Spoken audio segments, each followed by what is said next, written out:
A very good morning to all my dear students.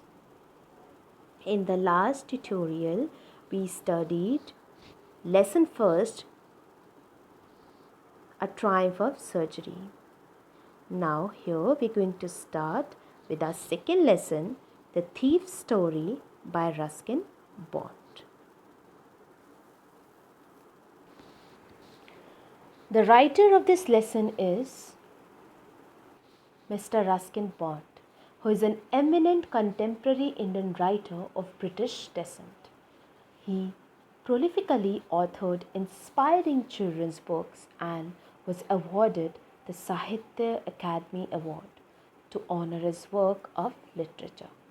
He was born on May 19, 1934 in Kasauli, India.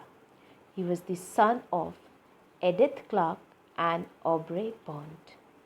He was awarded the Padma Shri in 1999 and Padma Bhushan in 2014. He is the writer of your lesson, The Thief's Story. The Thief's Story. Let's read the introductory part first. Here it is. A young boy makes friends with Anil. Anil trusts him completely and employs him. Does the boy betray his trust? So this story is about two different people. One is a thief whose age is 15 years and another person whose name is Anil was about 25 years old. So one day Anil was watching a wrestling match. The thief approaches Anil and starts talking to him. As thieves are good at robbing, so there had been many days when he had not robbed anyone, so he found a good person to rob. So the thief approaches Anil and starts talking to him because he feels that he had not robbed anyone in the past few days, and he thought that it would be very easy to rob Anil. So they both started talking. Anil at first asked his name. The thief introduced himself as Hari Singh. Hari Singh was not his original name. He lied to Anil. He used to change his name every month as he was a thief. So they first started talking about the wrestlers and about different things. Now, in this lesson, you will get to know that whether the thief was able to rob Anil. Did he manage to betray the trust of Anil? Let's see. I was a thief when I met Anil, and though only 15, I was an experienced and fairly successful hand. Fairly successful hand means that thief Hari Singh is talking about himself. He says that he was really good at robbing people. Anil was watching a wrestling match when I approached him. He was 25, a tall, lean fellow, and he looked easygoing, kind and simple enough for my purpose. I hadn't had much luck of late and thought I might be able to get into the young man's confidence. You look a bit of a wrestler yourself, I said. A little flattery helps in making friends.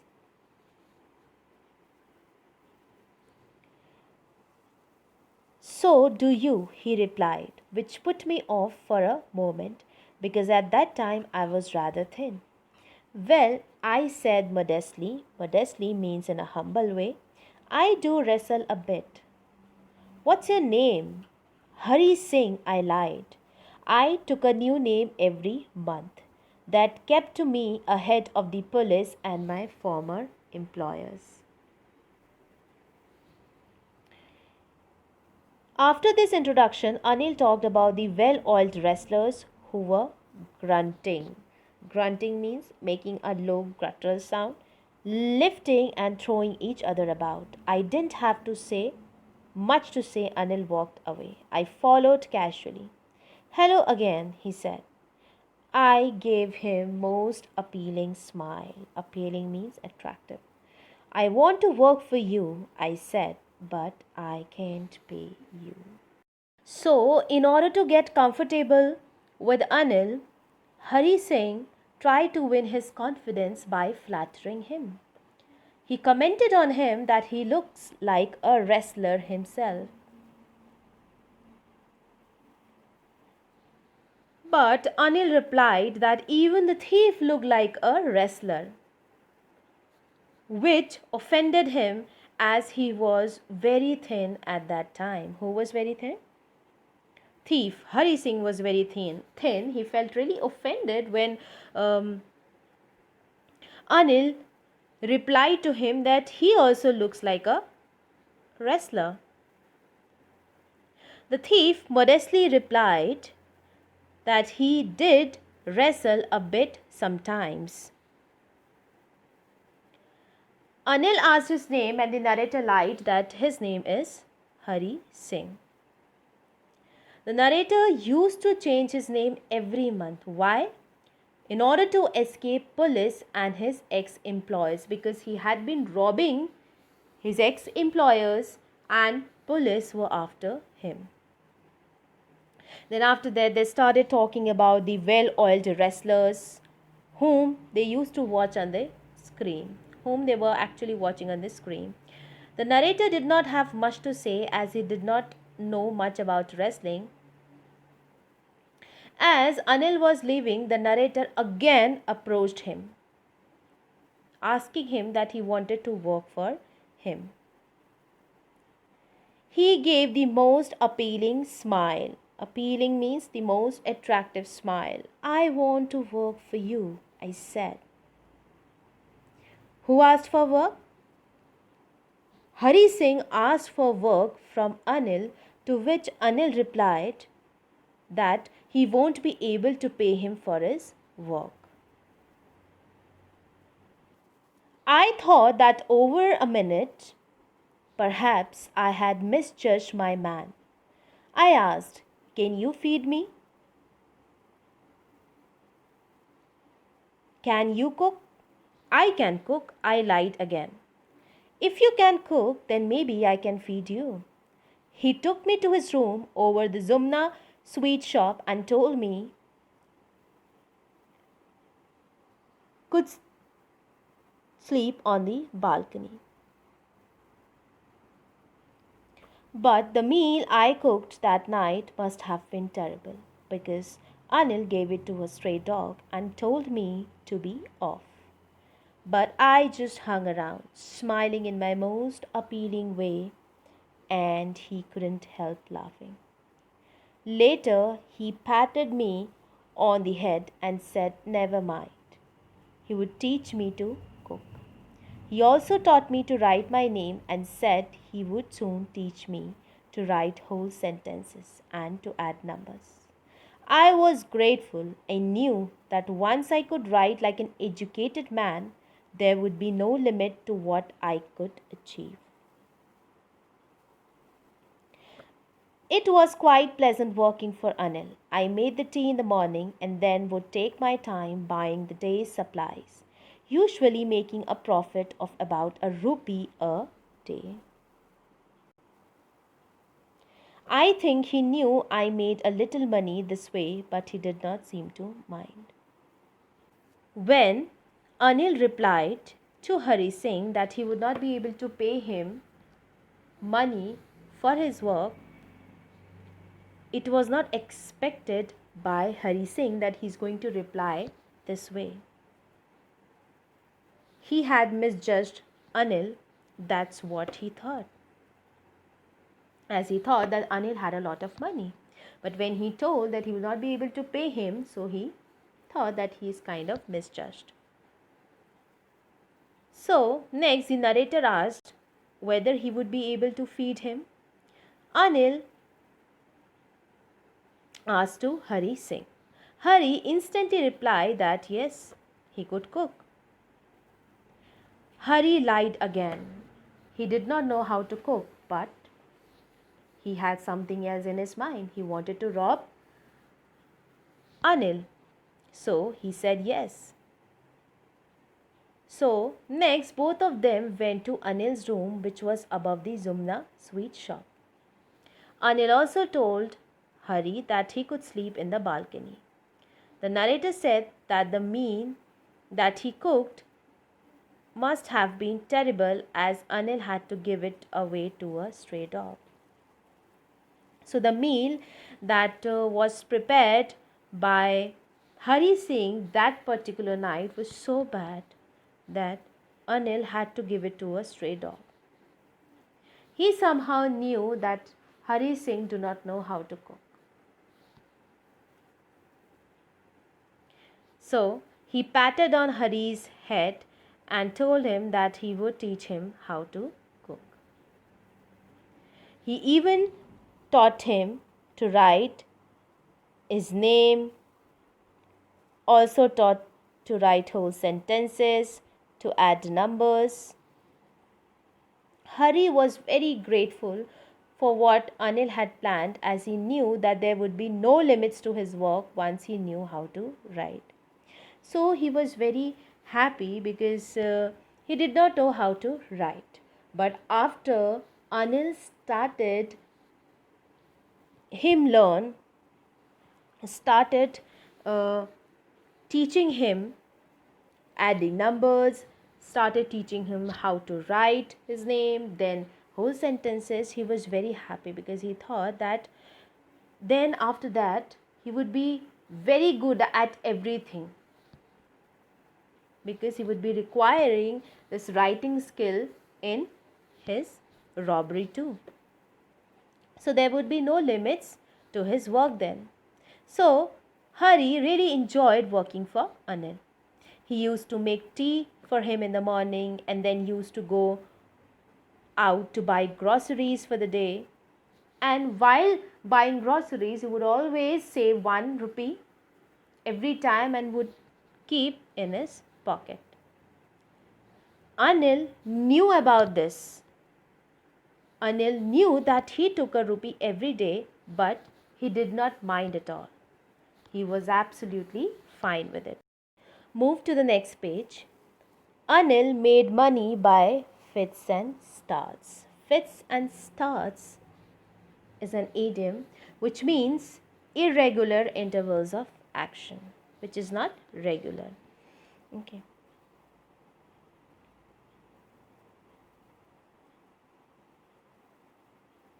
Anil did not have regular income, as he used to earn money by doing different activities. He would borrow 1 week, lend the next week. He kept worrying about his next check, but as soon as it arrived, he would go out and celebrate. It seems he wrote for magazines, a queer way to make a living. Queer means strange or odd. So Anil did not had regular income. He used to earn money by doing different activities. He did not have any fixed job. The narrator noticed that Anil used to worry about his paychecks all the time. But as soon as he received a check, he would go out and enjoy, celebrate. The narrator somehow managed to know that he wrote for magazines in a strange way to make a living. Now, one evening, suddenly, Anil came home with some money, and he told Hari that he had just sold a book to a publisher.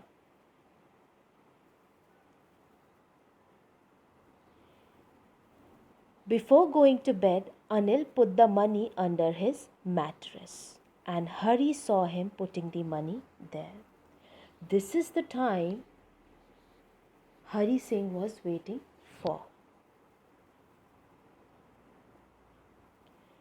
I had been waiting for Anil for almost a month, and apart from cheating on the shopping, had not done anything in my line of work.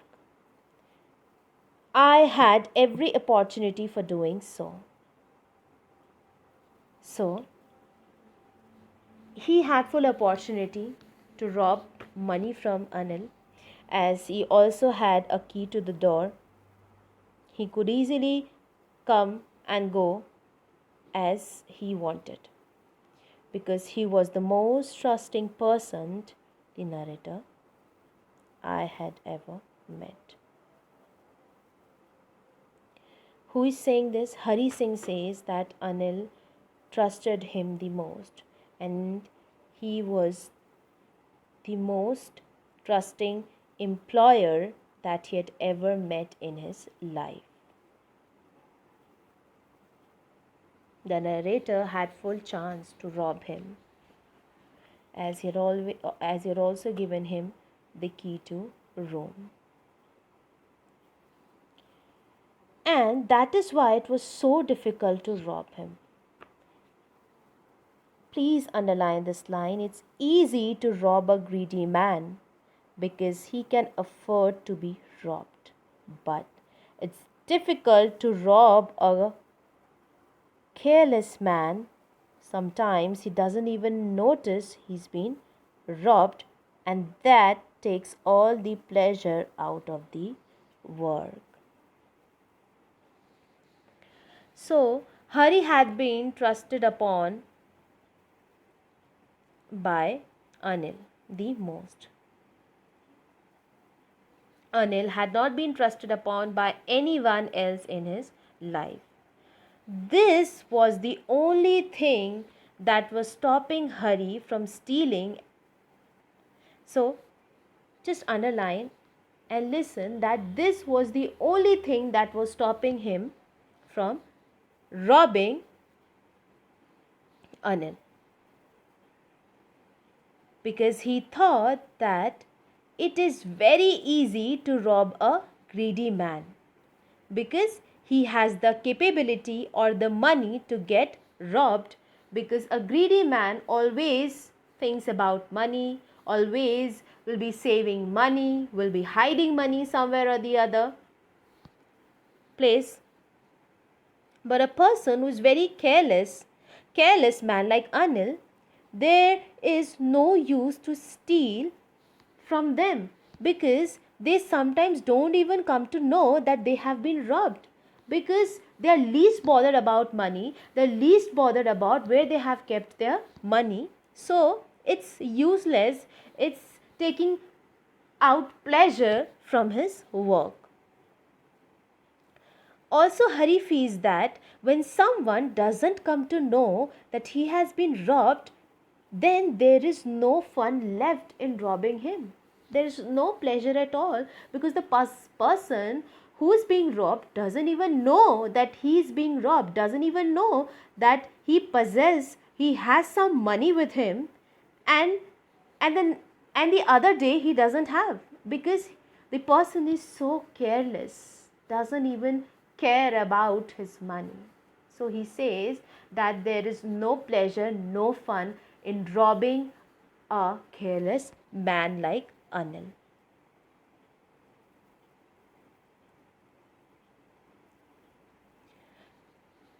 Hari Singh decided that he would start with some work. He had not robbed anyone for a long time. He told himself, I am out of practice, and if I don't take the money, he will only waste it on his friends and all. After all, he doesn't even pay me. So he justified his act of stealing Anil's money by he tells himself that if he didn't steal it, then also Anil would be wasting his money on his friends. What is the use? He also thought that he had a right over the money kept under the mattress because Anil had not been paying him his salary. Anil had not been paying his money. Then it's absolutely right, even if he robbed him, it's his money only, as Anil didn't even pay him for the work he used to do. Next, what happens?